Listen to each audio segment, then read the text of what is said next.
जैन प्रेरक कहानियां जो सिखाती हैं जीने की कला। आज की कहानी है अनाथ से हुए नाथ। राजा श्रेणिक राजगृह नगरी के बाहर पहाड़ी की तलहटी में घूम रहे थे। तभी उनकी नजर एक उपवन में ध्यानस्थ मुनि पर पड़ी। मुनि के चेहरे पर शांति, सौम्यता और तेज देखकर राजा मुनि की ओर आकर्षित हुआ।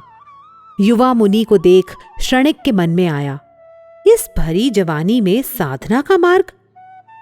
तभी मुनि ने आंखें खोली तो श्रेणिक ने प्रणाम कर कहा, आपने इस युवा उम्र में ही साधना का मार्ग स्वीकार कर लिया।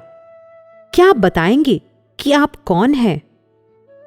मुनि ने कहा, मैं अनाथ हूं। ये सुन श्रेणिक चौंके। उनके मन में आया, मेरे रहते मेरे राज्य में भला कोई अनाथ हो, ये शोभनीय नहीं है। श्रेणिक ने कहा, आज से मैं तुम्हारा नाथ हूं। चलो मेरे राजमहल में, तुम्हें संसार का हर सुख मिलेगा। मुनि ने मुस्कुराते हुए कहा, राजन, आप क्या मेरे नाथ बनेंगे? आप तो स्वयं अनाथ हैं। श्रेणिक ने कहा, मैं और अनाथ? लगता है आप मुझे पहचान नहीं पाए। मैं राजगृह का राजा हूं। मेरे पास अपार वैभव, धन संपदा है।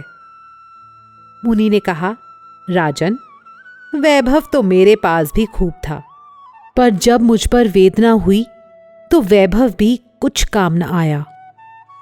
राजा ने उत्सुकतावश पूछा, ऐसा क्या हुआ?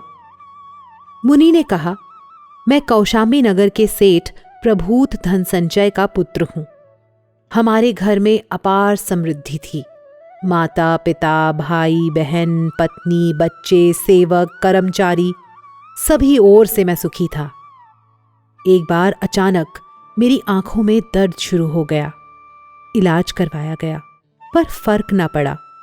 दुनिया भर के वैद्य इलाज कर कर के हार गए। मैं तड़प रहा था। मेरे पास सब कुछ था पर कोई मेरी पीड़ा कम नहीं कर पा रहा था।